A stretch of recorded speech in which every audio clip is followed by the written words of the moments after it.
नमस्कार, मी दत्ता कानोटे. मी सध्या आहे ग्वालियर फोर्टवरती आणि ग्वालियरच्या किल्ल्यावरती एक अत्यंत महत्त्वाचं आणि आश्चर्यजनक ठिकाण आहे. ते ठिकाण कोणतं तर ही 80 खंबा बावडे, ज्याला म्हणतात 80 खांबांची विहीर. अत्यंत सुंदर आणि आर्किटेक्टचा एक वेगळा नमुना असलेली ही विहीर आहे. आता ही जर विहीर आपण बघितले तर हे सगळं याचं पूर्णपणे बांधकाम करण्यात आलेलं आहे आणि साधारण 100 ते 150 फूट खोली या विहिरीची आहे.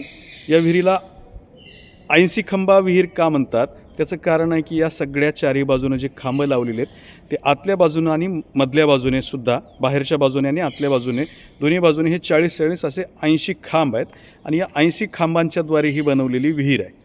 या विहिरीला आतमध्ये उतरण्यापर्यंतची सगळी व्यवस्था करण्यात आलेली आहे. आपण जर समोर बघितलं तर समोरच्या बाजूला एक दरवाजा दिसतो, तिथून आत येण्यासाठीची व्यवस्था आहे. त्यानंतर खाली पुन्हा एक आपल्याला दरवाजा दिसतो, तिथंपर्यंत उतरण्याची व्यवस्था आहे. त्याच्या खालीसुद्धा जर आपण बघितलं तर या ठिकाणी हे 2 वेगवेगळ्या बाजूने गेलेल्या आपल्याला पायऱ्या पाहायला मिळतात. तिथूनसुद्धा पाण्यापर्यंत उतरता येण्याची ही सगळी व्यवस्था आहे. ग्वाल्हेर किल्ल्याच्या आतमध्ये, तटबंदीच्या आतमध्ये ही विहीर आहे. किल्ल्याला जर वेढा पडला तर इथं असलेल्या सगळ्या सैन्याला पाणी पुरावं यासाठी ही विहीर जी आहे ती बनवण्यात आली होती. 16व्या शतकामध्ये ही विहीर बनवण्यात आलेली आहे आणि अत्यंत सुंदर आहे. खूप मजबूत या विहिरीचं बांधकाम जे आहे ते करण्यात आलेलं आहे.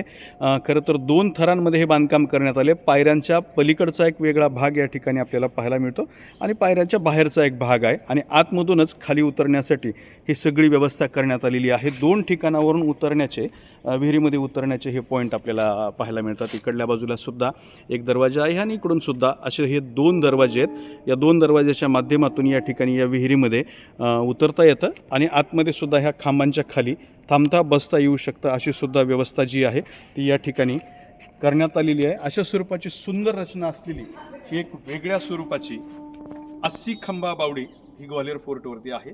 जर आपण ग्वाल्हेरला आलात तर ही विहीर पाहायला विसरू नका, कारण ही खूपच सुंदर विहीर आहे.